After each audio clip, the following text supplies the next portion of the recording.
Music Man. I can. Okay.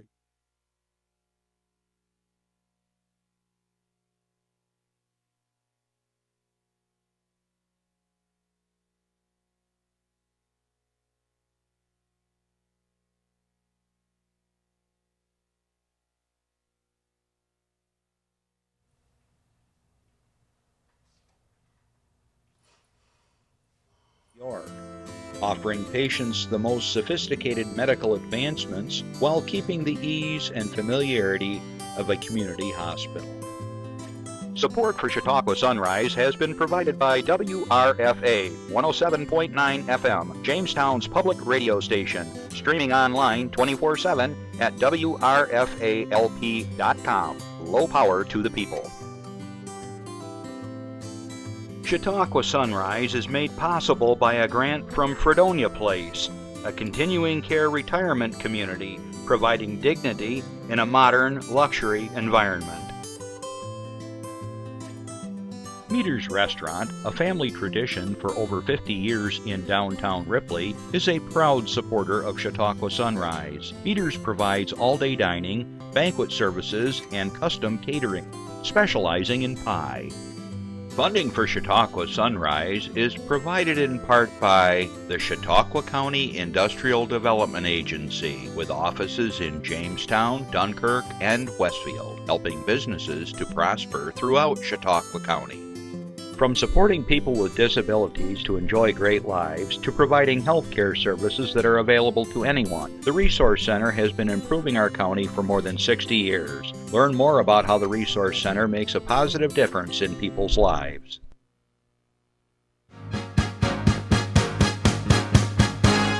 From the Access Chautauqua Studios in Mayville, it's Chautauqua Sunrise. Chautauqua Sunrise is hosted by Doc Hamels and supported by the award-winning volunteers at Access Chautauqua.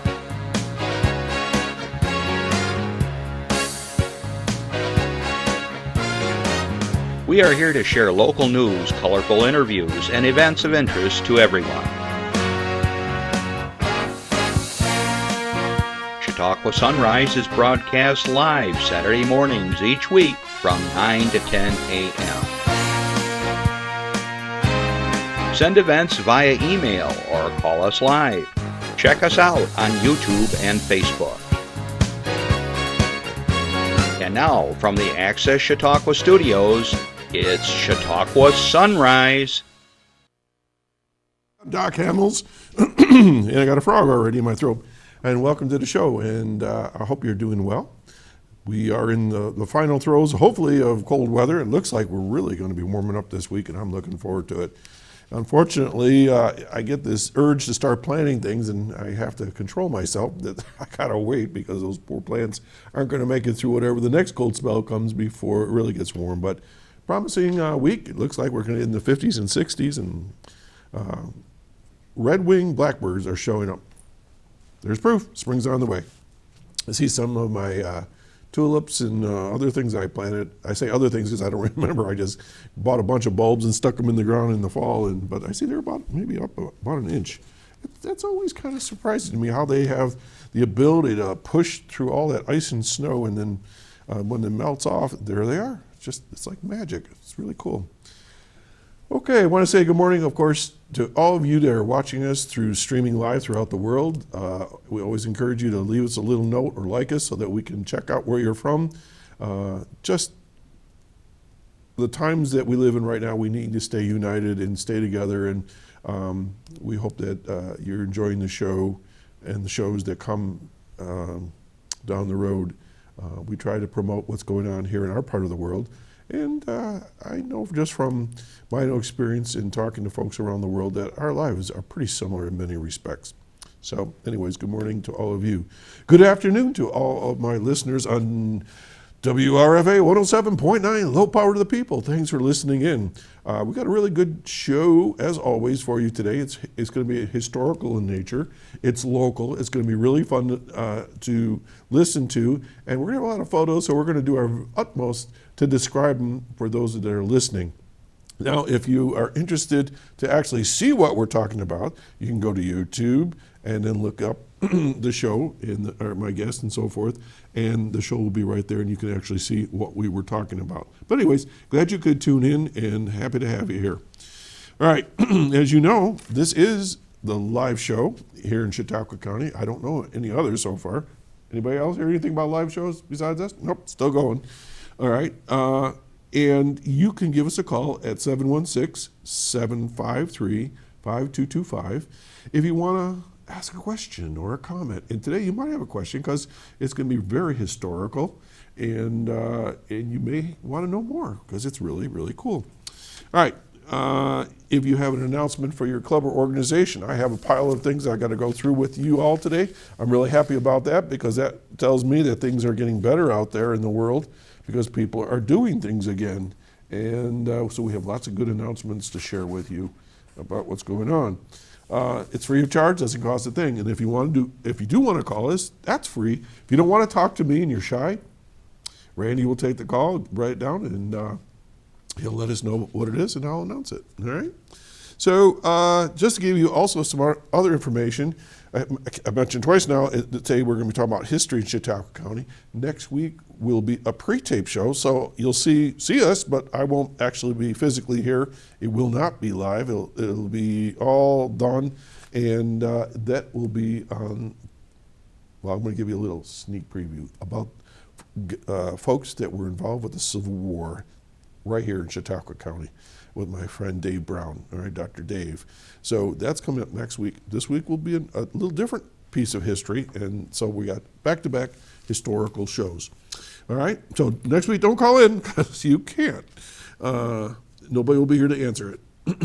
All right, I know that we have a little slide on vaccine information. So whenever you can find that, Jeff, if you still have it. If not, I'll just talk. But it looks like, I could be wrong, but it looks like things are starting to open up here in the county. I see a lot of folks are going various places to get their shots, but there we go, thank you. Don't be frustrated any more than you have to. I know, it's been really kind of like, how do I get in there? But here's some information and some phone numbers you can call. You know, I say, I call, nothing happens. Well, just keep calling. You can go to the county government website, so that would be Chautauqua Government or Chautauqua.gov, things like that. And you go in there, you drill down, go to the health department, and then they have some information about the COVID and so forth. You can sign up, I believe, there. I did myself. I haven't been there in a while. It'll say, am I eligible? And then you fill out the information. But I do know people are going over to Cattaraugus County. I know they're going to Fredonia. I've heard Buffalo, down into Pennsylvania. I know Westwood Memorial. I know that the hospital there is giving shots. I know that the CVSs are. I've heard Rite Aid, Chautauqua Center, the county. So it's coming, it's coming, it's coming. So be patient, but you got to get your name on a list. You got to be persistent, and you have to advocate for yourself or your loved ones. Do it. It's important. I'll be getting my second shot just before St. Patrick's Day, and I know a few other people have had their second shot. We're getting through it, and we're going to be healthy again, so please do check that out. Okay, thank you, Jeff. We're going to get right into our announcements right now. Jeff reminded me he had something from last week, so let's pop that up right now. I think I have another one involved this. Every once in a while we do get, yeah, that's okay. Every once in a while we get requests to announce things from various communities. So this one is from Ripley, and Doug Bowen, the town supervisor, has requested that anyone within the area, you don't have to live in Ripley, if you are interested to send him comments on the local solar law that they are reviewing and amending and trying to get put together the best way they can. They're interested to know your comments on the law. There's various aspects of it that have been presented, and he would be very interested to know how you feel about it. I mention this because solar is like wind, any kind of green energy. Sometimes it's new to your area and people aren't quite sure about it. this could be almost a test case for this region for solar. Everybody knows about the windmills, but solar is sort of new to folks, and this is a very an upcoming concept in many areas, and it's not necessarily about any one particular project. And but as goes one town, very often goes the rest of the towns. So this is going to be sort of like a watershed moment for the county with this particular law, and Doug would be interested in hearing from you. So you can email him at RipleyTC, which is the town clerk, so RipleyTC@fairpoint.net, or you can just send it to him directly to the town office at 14 North State Street in Ripley, New York. All right, so anybody that's interested, there you go. All right, thanks, Jeff, for bringing that up. Okay, I'm going to get right to the announcements today and make sure I'm on the right page. I have finally more than one page of announcements. So we're going to start out with our friends at Infinity. Here we go. Okay, they are welcoming 2 new members to their board of directors. Oh boy, Shelby Thomaskey graduated with a bachelor's degree in communications from the State University of New York at Cortland and received a certificate in nonprofit management from the State University of New York at Brockport. Shelby has spent most of her career working in nonprofit development and communications for organizations including Campfire, Hillside Family of Agencies, and the National Kidney Foundation of upstate New York. Shelby joined the Infinity Board of Directors because she believes in the importance of youth participation in the visual and performing arts and wants to help build a strong foundation for the future of the organization. Born and raised in Rochester, Shelby currently lives in Jamestown with her husband and their 3 daughters, who are also Infinity students. And also, Lisa Porter was born and raised in Northeast Ohio. She received a bachelor's degree in English from Ursuline College and a master's degree in recreation administration and leisure studies from the University of Toledo. Alyssa is currently the director of youth and family programs at the Chautauqua Institution, just down the road from here. Prior to moving to Chautauqua County in 2019, she served the Cleveland area working for various arts and recreation programs, including Cleveland School of the Arts. The power of play, creativity, the arts, and exploration are central to her approach to supporting strong communities. Alyssa is thrilled to support this work with Infinity, deeply believing that when children are given a safe space to explore, take risks, and demonstrate their creativity, all people benefit. She lives in Jamestown with her spouse and daughter, so welcome to you. Presently, the board of directors is comprised of 11 different individuals, and they work to serve our children and young adults here in Chautauqua County. Infinity is a music and arts education and performing arts center that offers private lessons, group classes, and an array of arts experiences and performance opportunities with 5 pillars of the arts: music, art, dance, theater, and literature. Infinity offers something for all ages and experience levels. Join them and explore, experience, and excel in the arts. For more information, give them a call at 716-664-0991, 716-664-0991, or go to infinityperformingarts, all one word, .org. All right, they're busy as always. Now, the next one is kind of an interesting one. We talk about this from time to time. You know, we talk about various addictions and chemical dependencies. Well, there's one that's pretty insidious. It doesn't really look like anything. It's nothing that people put in their bodies, but it's something that's still out there, and it's called gambling awareness. All right? March is Problem Gambling Awareness Month. Gambling addiction or problem gambling is known as the hidden addiction because there are no visible signs.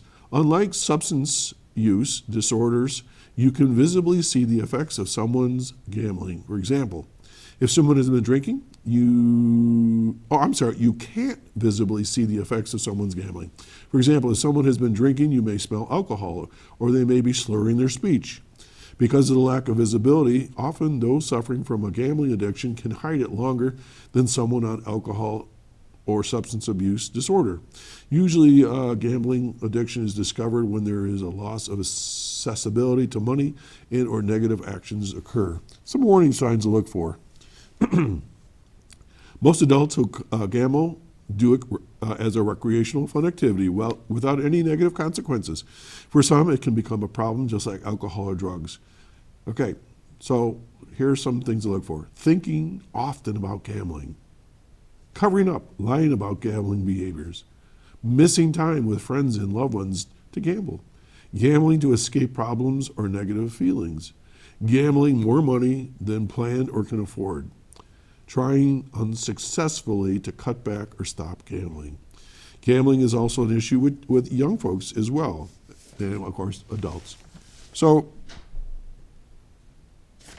as far as prevention goes with adults, they're encouraging them to take frequent breaks from gambling, limit or exclude drinking alcohol when you gamble, maintain a balance in your recreational activities, gamble for entertainment, not because you have to, and so on. If you are in need of assistance with this, or you know someone, give them a call at Prevention Works, and you can go to the hotline that they have, and it's 1-877-8 Hope New York. Okay, 1-877-8 Hope New York. All right, and see what you can do. All right, let's go on to the next one. PAX Community Workshop. This is a free virtual training. PAX Tools is a collection of evidence-based, trauma-informed strategies to improve cooperation and self-regulation with youth. PAX Tools draws on decades of science to create strategies that support parents, youth workers, and other caring adults to create a nurturing environment that ultimately helps kids thrive. All right? It's free of charge. And for more information, give them a call at Prevention Works 664-3608. 664-3608. And the Zoom times for that are March 15th and 17th, March 19th and 26th, and March 23 and 25. Okay, so let's move on to the next one. Not sure about this. What is this? Is it luck or is it kudos? Okay, luckily behavior doesn't just happen. Join us to find out how to increase those positive behaviors we love to see from the kiddos in our lives.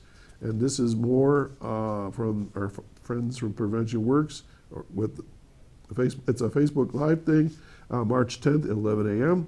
And so check it out and see what they have to offer. And again, that's always free. And that's coming up March 10th. That would be next week, this coming week. Wednesday. Thank you, Jeff. All right, moving right along. The City of Jamestown. Okay, a complete draft of the Jamestown Police Okay, that one I don't know about. Did I miss something? No, I guess not. Okay. A complete draft of the Jamestown Police Reform Task Force's draft plan for public comment. Again, public comment is being looked for. Has been posted to the project webpage and is available for the public review and comment. The period for public comment ends on March 12th at 5 p.m. so that the task force may make changes before submitting to the City Council in late March. Comments may be made via email to reform@Jamestown, New York. So that'll be reform@jamestowny.gov. A public presentation of the document for the full City Council in public will be held via Zoom on March 22nd at 6 p.m. and so forth. So again, people, you have an opportunity to voice your thoughts, comments, and I gotta tell you, I'm a former town councilman.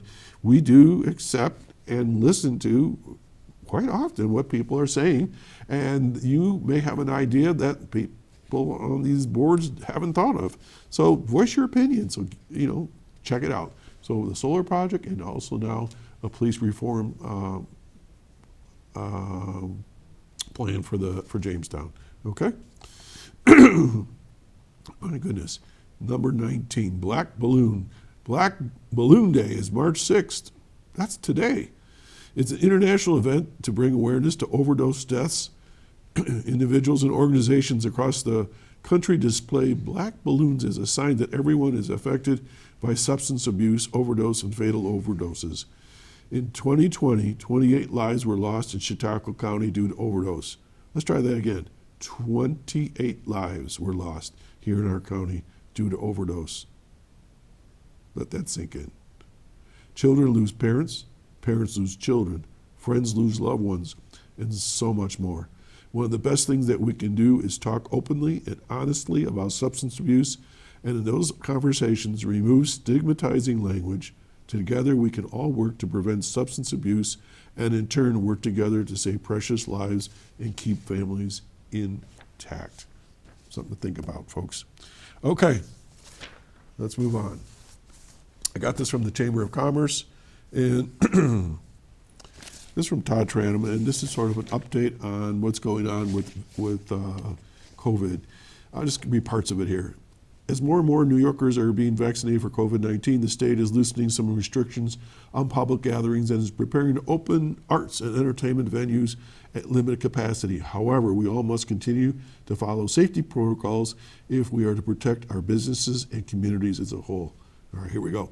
Starting March 22, residential gatherings will be allowed at 10 people indoors or 25 people outdoors. Social gatherings will be allowed 100 people indoors or 200 outdoors. Beginning April 2nd, event arts and entertainment venues can reopen at 33% capacity with up to 100 people indoors and up to 200 outdoors. If all attendees present proof of a negative COVID-19 test prior to entry, capacity can increase up to 150 people indoors and 500 people outdoors. Social distancing and face coverings are still required for all attendees. This is positive news for a number of local and regional venues that have been closed for the past 12 months. Theater and event centers can finally open their doors to larger groups. At the same time, domestic travelers are no longer required to quarantine or test out within 90 days of full vaccination. You've been fully vaccinated if you have received both shots of the Moderna or the Pfizer vaccine or a single shot of the Johnson & Johnson vaccine. This opens up the potential for increased tourism here in Chautauqua County this summer. International travelers are still required to follow CDC quarantine guidance. Okay, I'm not going to continue on too much on that, but that's just some updates, and that's good news for everybody. Okay, and then number 20, what's new at the Reg? 3 new movies from the Reg. Part of the proceeds go to the Reg reopening. Okay, there you have it. Those various movies you can rent, and when you do, a portion of that money goes to the Reg. And I'll try my best to read them. It's M.C. Escher, Journey to Infinity. Then you got Snocus Pocus, and then something called Test Pattern. So these are movies that you probably can't find any other place, but you can through the Reg, and just go to their website and sign on for that. And finally, last one, wowzer. Zoom activity parenting classes, again, through Prevention Works. This is active parenting classes ages for 5 through 12. And it looks like this is the last one. They're going to be available March 10th from noon to 2 p.m. They're going to be talking about open lines of communication, teach responsibility, courage, and other important character traits, encourage school success in 7 steps, prevent future problems with drugs, alcohol, and sex, use nonviolent discipline that really works, and on and on and on. Give them a call at 780-2721. It's free of charge. And I'm done. We're going to take a break. Stay tuned. We'll be right back. Na na na na na, I love you so. I love you, I love you. La la la la, la la la la la la la. We're here. Yay! It's a short drive from your neighborhood to your naturehood. To find a neighborhood park or green space near you, visit discovertheforest.org. All right, we're back. If you think about in your history books, or if you studied the classics as I did in high school, there was always somebody that helped you cross a river. The river Styx, and you would go into Hades or into the kingdom, the unknown. Egyptians had somebody which crossed over a river. In Harry Potter, there was different allusions to somebody that crossed you across water. In The Hobbit, there was somebody across the river to get to one side of the or a lake. Well, today we're going to talk about something right here in Chautauqua County that has to do with a ferryman that takes you from point A to point B. And I want to welcome my guest, Chris Flanders, who has written a book. So, Chris, good morning. Good morning. So, Chris, you were on the in the studio years ago with Reed Powers, and I was his sidekick at the time, and I think you talked a little bit about a trip you had done down. We've done a sailing adventure from Buffalo Harbor all the way down to the Bahamas. Whew. That was quite an adventure. It was 2 ladies on a boat. Two ladies on a boat, and yeah. you made it, and you're still here. Yeah. So, do you still sail? Not as much. Mm-hmm. Not as much. Okay. So, you've gone from, let's go backwards in time. So, you wrote a book, and we're going to talk about that in a minute. You sailed all the way down to the Bahamas, but what did you do before all that? I was a wife and a mother of 2 sons, and I then went back to school and got my nurse practitioner degree, and I practiced a little bit here, and I was in Buffalo for quite a while. You know, a lot of people may not be familiar with the term nurse practitioner. I kind of know what it is, and I don't want to embarrass myself by giving a definition. So tell us what a nurse practitioner does. It's a master level degree that you get, and mostly you earn nurse first, which is good. You can practice independently. You can practice along with doctors, which is what is usually done here. I went originally up to Buffalo because I was working for a cardiac group up there, intervention, putting in stents, that type of thing. And then I switched over to working in the CMICU at Gates in Buffalo.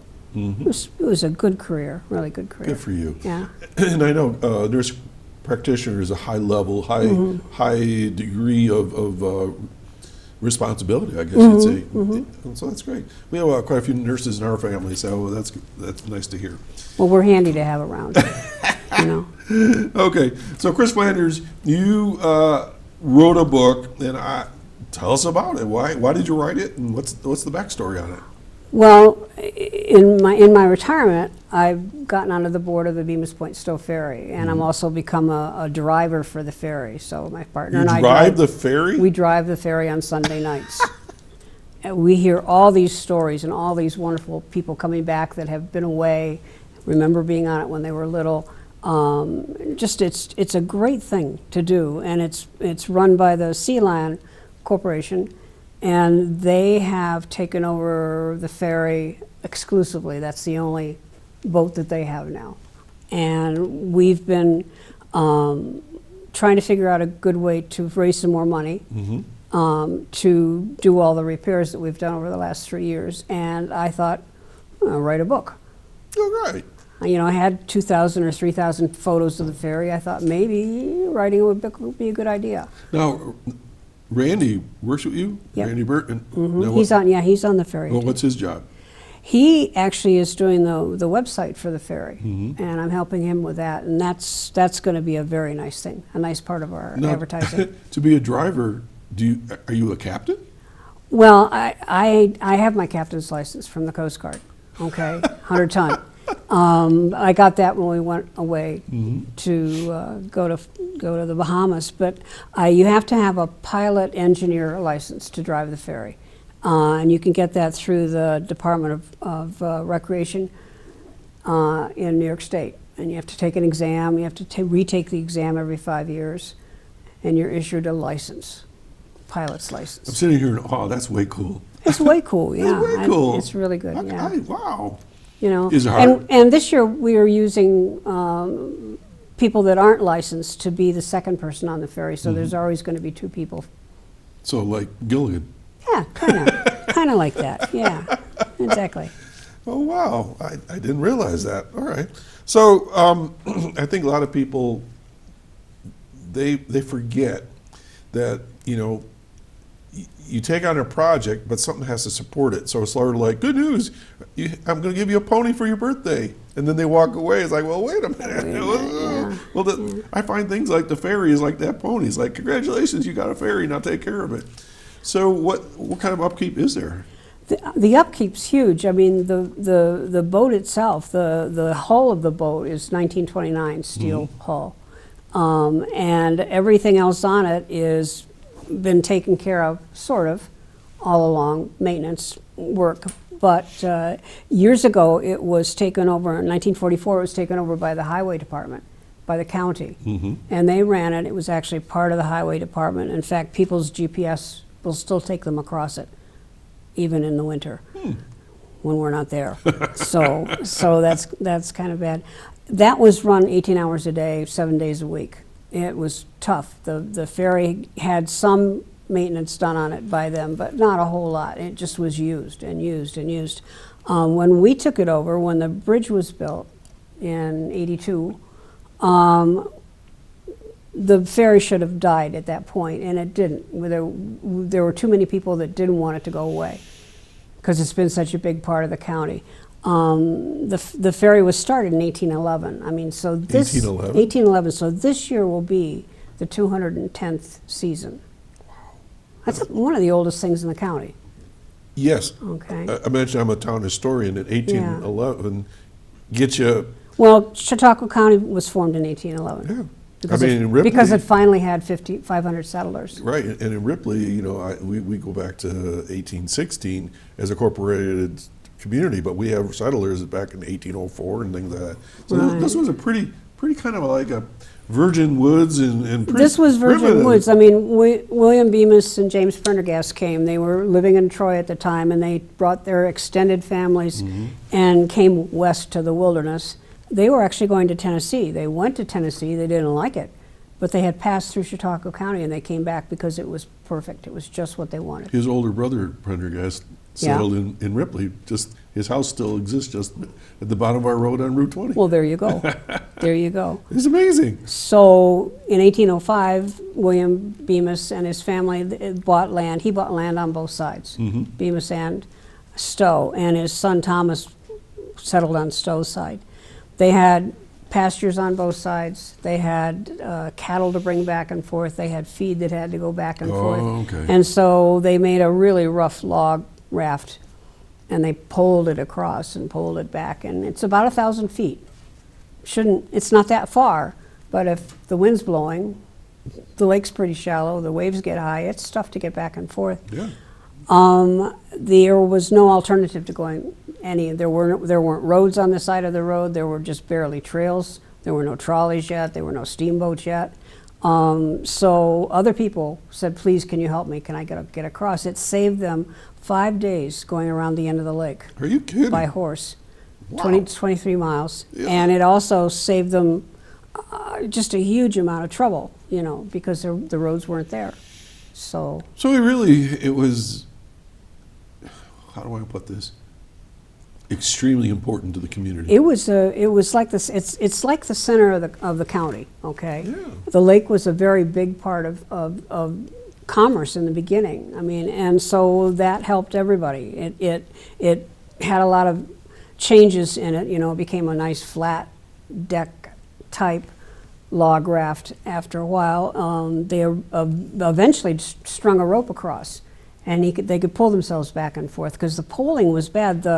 When they built the bridge in '82, or when they finished it in '82, they had done soundings because they figured the bridge should go right across at Stow, and there was like 50 feet of muck before they hit anything solid. It just wasn't worth doing it here, so they moved slightly south from here to do it. And it was hard. So it was hard to pole because you'd lose your pole. Okay, so Bemus was the one that built the ferry. Bemus was the one that built. Thomas Bemus was the one that built Bemus. the So where do the Stows come in? You know, I'm not sure exactly how they fit into the corner there, but they were obviously right there. Because I know a lot of the Stow family to this day. I'm sure they probably, some of them drove the ferry, you know. So there was some connection in there. Oh, I'm sure. I am absolutely. So what's the official name of the ferry? It's the Bemus Point Stow Ferry. Okay. Okay. It has changed only one day to the Stow Bemus Point Ferry, and that was when they used to have a tug of war across the ferry. When the ferry was attached to two ropes, and whoever won got to have their name. And Stow never had their name first. One day. One day. One day. Oh my God! So- I've never heard that story. And that was That's cool. that was quite a long time ago, and it will never be done again either. It was just Okay. So it was a one-time I thing. want to make sure I say this correctly. Then the Bemus Point Stow Ferry. Okay. Right. Very good. Okay, so 1811. It's just a pretty primitive kind of a thing. So then what happened next? It's very primitive. They made the raft a little larger. I mean, they're carrying wagons, teams of horses, Yeah. cattle, sheep, almost everything that needed to go back and forth, or people who were going on through trying to head toward Buffalo from here, you know, would come across to keep going. The first steamboat got on the lake about 1828, and it was all by itself for 10 years. It was called the Chautauqua, and it was a side wheel paddle. All right. And that was all well and good, but it tended to cut the rope when he went through. And off the log raft would go, and it'd have to be towed back up by a boat. That happened even more so when the Great White Fleet started 10 years later, where they had a lot of steamboats traveling from end to end on the lake, and they ended up with a deal that they would blow their whistle or blow their horn, whatever, before they came across, so that the rope or eventually the cable wouldn't get cut. As I recall, the steamboat industry was really a big deal in Chautauqua County. It was a huge, you know, it's a pretty place. And for people that were living in bigger towns at the time, it was a wonderful place to come in the summer to stay away from disease and that type of thing. And so the steamboats would pick people up from the train and bring them up to the hotels that were all around the lake. They're great, big, huge wooden hotels. You know, you mentioned that it saved 5 days travel by horse to go all the way around to the other side. I remember, because I worked at the Hughes Center for years, and when my friends that lived in Maple Springs or Bemus Point, they said, God, it didn't take them, I forgot, 45 minutes to get to work. And when that bridge was finished, it took them 5 minutes to get to work. Precisely. So, I mean, it's you don't even think about that and think about gasoline, time, resources, everything. You know, those little things in our lives we don't even appreciate sometimes. No, you don't. Until the bridge was built, it was really important for people to have that. First of all, going to work. Yeah. And second of all, people going to take their kids over to Midway for the day to skate or to do boating or something like that and get back. Or when my dad was young, to go over to the casino and go upstairs and dance to the big bands. Yeah. And he said, you know, everybody just had to scramble to get that midnight ferry back home, or else Last call. that was it. That was just it. You know, most parents wouldn't come and get them if they didn't make it. So, Okay, so you put together a book memorializing the history. really, What was the history, and it's obviously it was done as a fundraiser. But I'm a real history buff, and I didn't think people had any idea how important this ferry had been for this huge, long length of time. So You have some key dates and things that you were going to talk about. So why don't you go through some of them and share some more of the history of this? Well, when the Bemuses first came, there was very little cleared land here. On the Bemus side, it turned out that there were some fields that were cleared, and also some plantings that were there from the Indians. And so William Bemus was able to put a crop in right away the first year, and usually you're busy clearing and making a cabin, a log cabin of some kind. But there was a lot of indications where the Indians had been on both sides. It was slow to be opened up, but there were 500 settlers in 1811. I mean, that's pretty impressive, really, if you think about it. At that point, everybody else was trying to go further west. But the people that came through here, a lot of them turned around and came back, which is Tough great. life. It's been really, really good for us. So we have now the steamboats in the 1820s. You've got the steamboats in 30s going up and down the lake, taking people places. You still need to get across the lake. You still can't get across the lake very well. And so the ferry got bigger. They ended up, a man named Elton Ball from 1900 to 1942 was the engineer of the ferry. And he changed the way the ferry was built. He made improvements. He put engines on it. Because up to that point, they had a cable that came up through a big pulley and a crank. Oh my gosh. And you had to crank it back and crank it over. And usually the operators were fairly young, and they'd have their friends come, and everybody would crank to go back and forth. It was almost a social place. It was a place where people met to to be together. Well, this is Elton Ball right now, and that's the first steam engine. The first one was run by Naphtha, which I didn't know anything about until my dad told me. But they eventually went to a one-cylinder engine in 1908. Okay. I'm looking at this engine. I'm thinking that probably would run a car. I mean, it's not that big. Just barely. Anyway, in 1916 they went to a four-cylinder engine. Okay.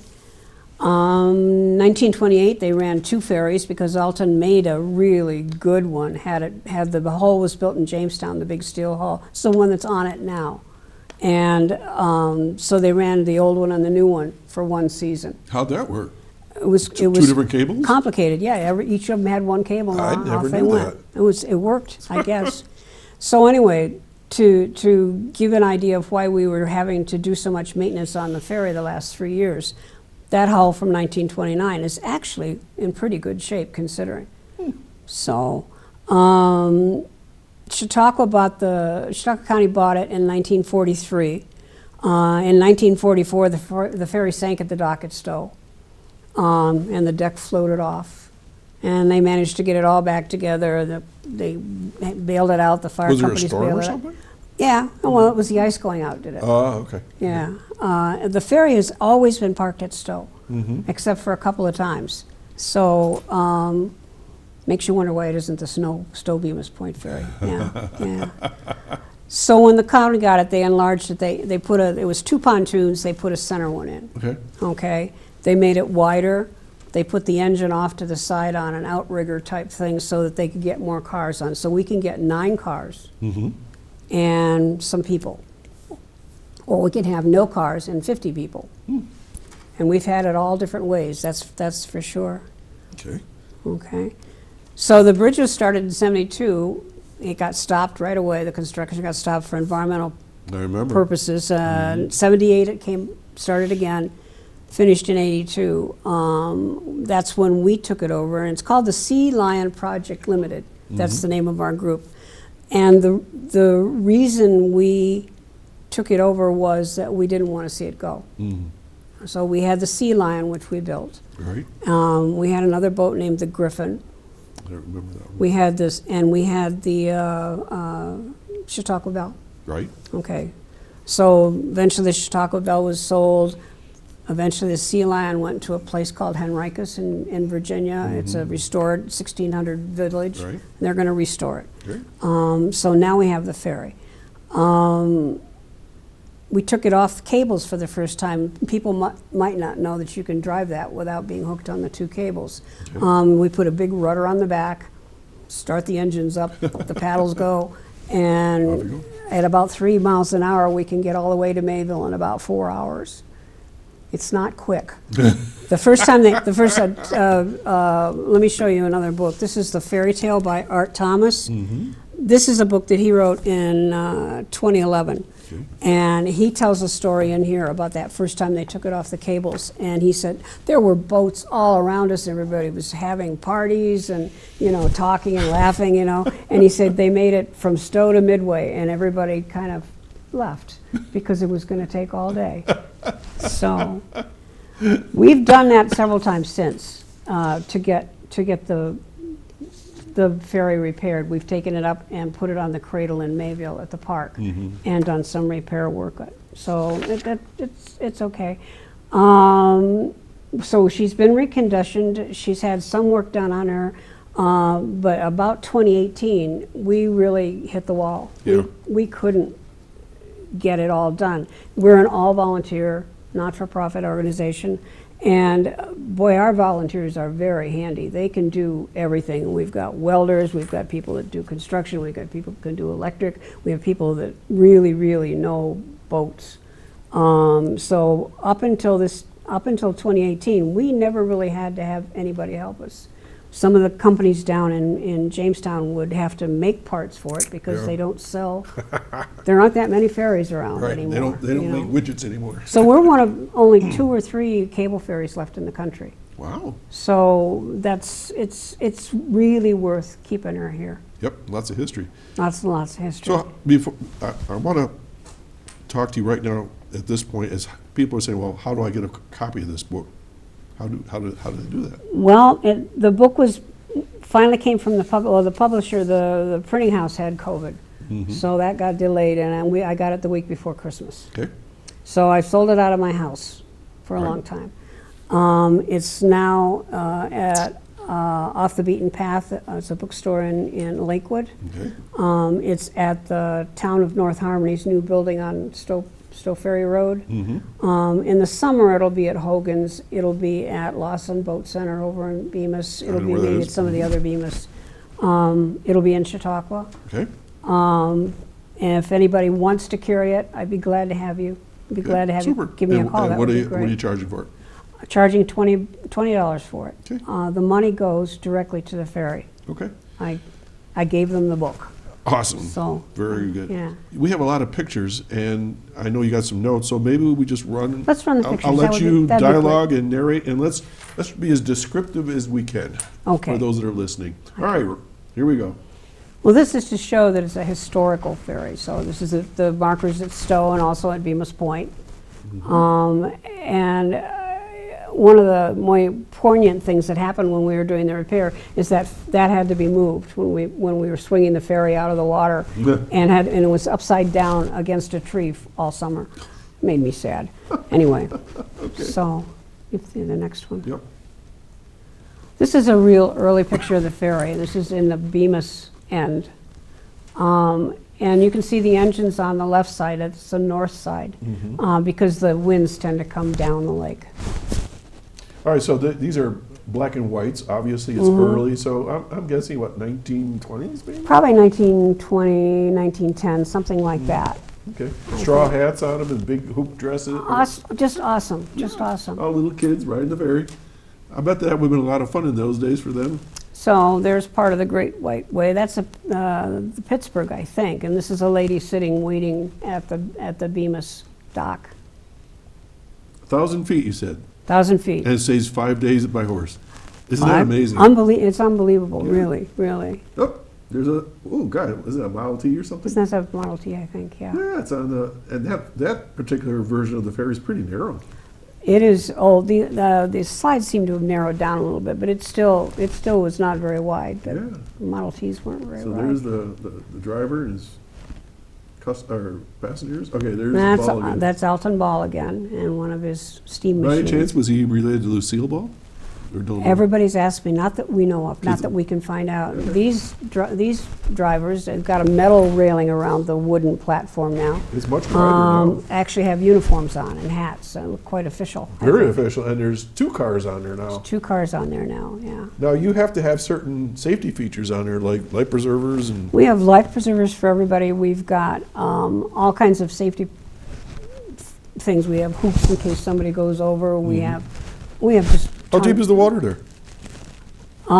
Where we come up in Stow, we are sitting on the mud when we hit the ramp. So you can walk out. I'm just saying, yeah, you can almost walk off the ferry. In Bemus, it's a little bit deeper. It may be 35 feet, maybe in the center. Oh, all right. Well, 25, then 30 you got to feet. have some. Yeah, so okay. there's a little I bit thought of you could depth just there. walk around. Yeah, I guess not. Okay. Oh. that's Alton Ball.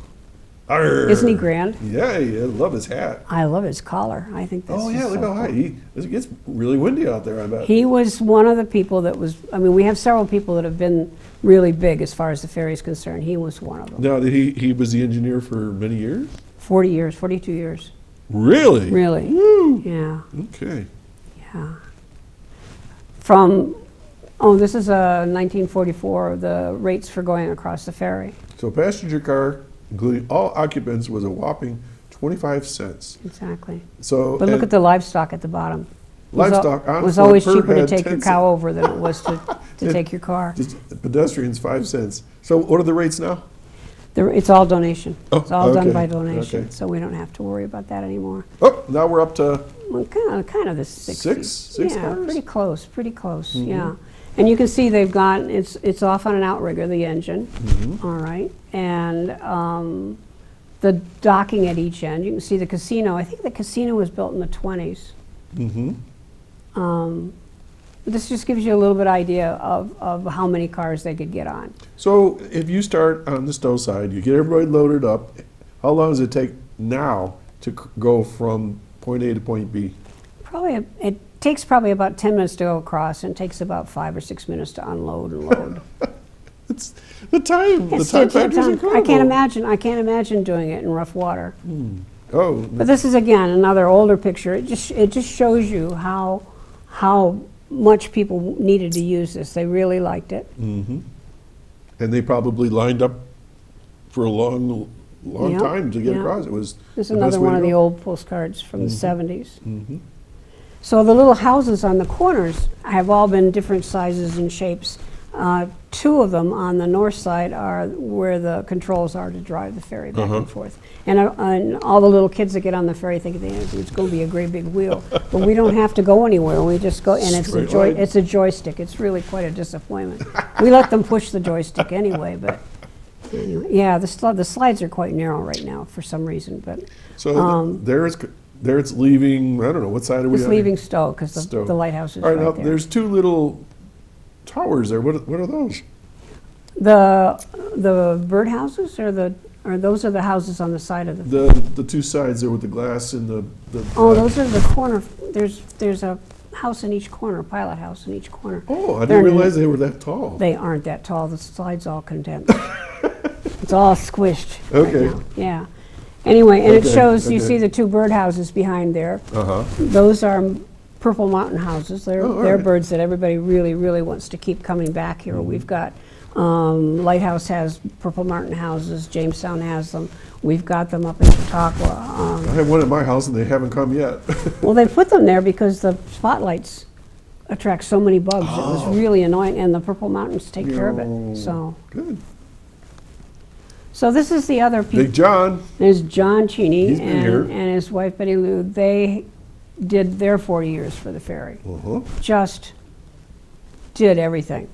Yep, John Oh. was on the Repower show years ago when Yeah. I was here, and he was Yeah. really interesting to talk with. Yeah, I was so glad to get to know him. He was just nice. His daughter, Martha, now is one of the co-presidents for the board. Oh, good. Yeah, he was a lot of fun, I remember. Yeah, yeah. So the ferry's used for a lot of things that people might not know about.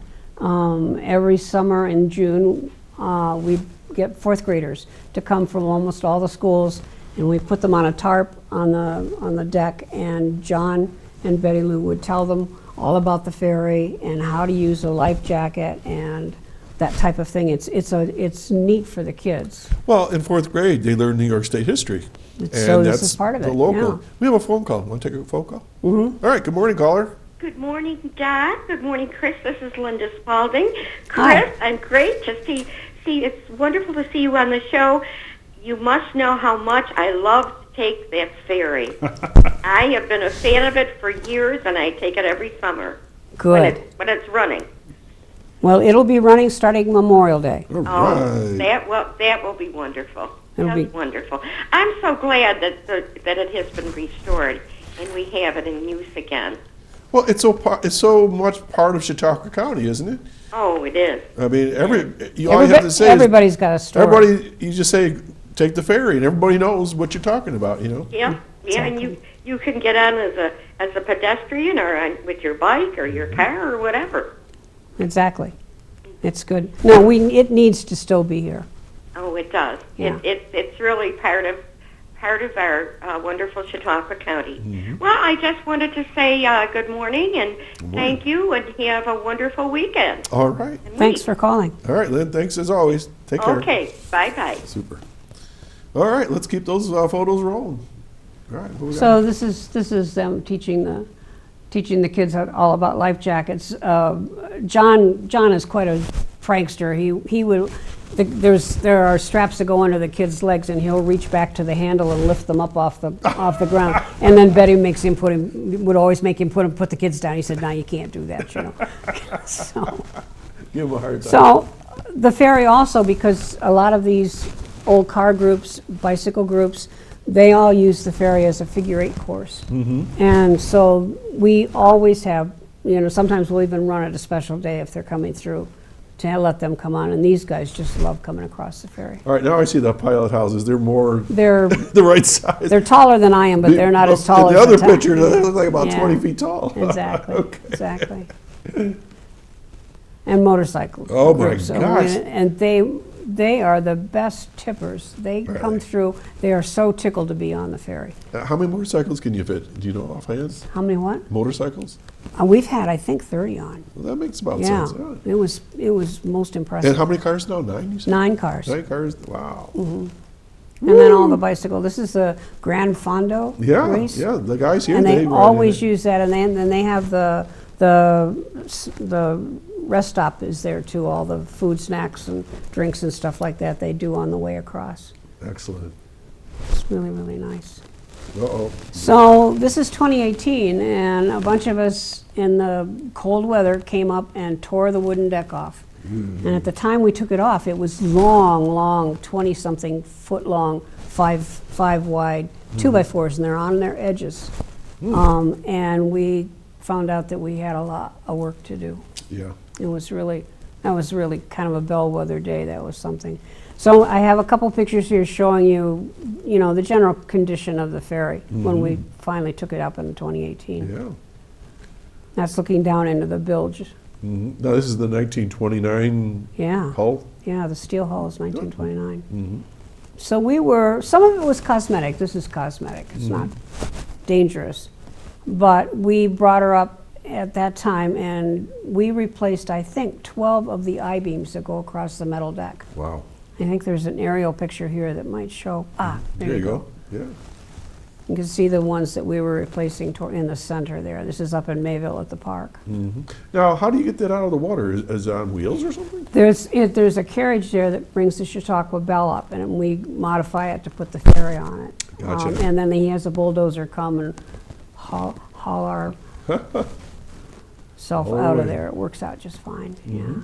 So there she is. You'll notice that the flag is at half mast. That's the day that John Cheney died. Oh, And a lot of us ended up at the ferry yeah. because we didn't know what else to do. Yeah. So this is just a picture of all the welding that went on. There's a company in Buffalo called Whole Industries, and he volunteered 30 hours or something like that of marine welding for us and donated it. That's specialized welding, too. Yeah, it's triple welding. And he didn't charge us for it. He did it as a donation. We would never have gotten that much done, ever.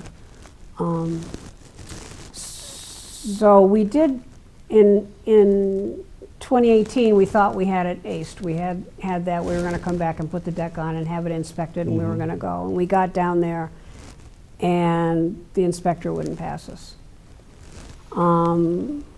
We had taken the ferry back and forth a couple of times just to make sure that everything else was going well. But there had been a lot of leaking from the deck down into the bilge, and it had worn away, particularly in the center, which is a little bit lower, the hull, some of the hull down there. So we were not deemed safe. So this is the repairing of the hull. We had pulled it out, called the big lift. We had a huge crane that whole Industries brought down. We lifted her up, put her down. They cut a hole in it and repaired it. It's been dry since then, absolutely rock dry. This is a picture of it with a crane. Okay. This seems hard to believe, but we're down to a minute. I know. Well, that's How's the way that? it goes. So My last thought is Yeah, yeah. please come ride the ferry. It's going to open on Memorial Day. We'll be open every weekend, Friday, Saturday, and Sunday. Come get a book if you'd like. It'll be available there and several other places, and donate if you can. what are the hours? It's 4 to 9 on Friday, noon to 9, Saturday and Sunday. All And right. we're going to try to throw some extra time in. We'll let you know. Okay, why don't you hold up that book, and Justin, let's do a close-up on it. So, folks, you've been watching Chautauqua Sunrise. My guest today has been Chris Flanders, who is the author of The Bemus, Point Stow Ferry, A History. And it's $20, and you can get it at a variety of different places, so look for it this summer. The proceeds go to support the ferry, and as you saw, a lot of repairs on it. So there you have it. And Randy, Bird, I understand, contributed some photos to that as well. He did. What a did. guy, what a Yeah.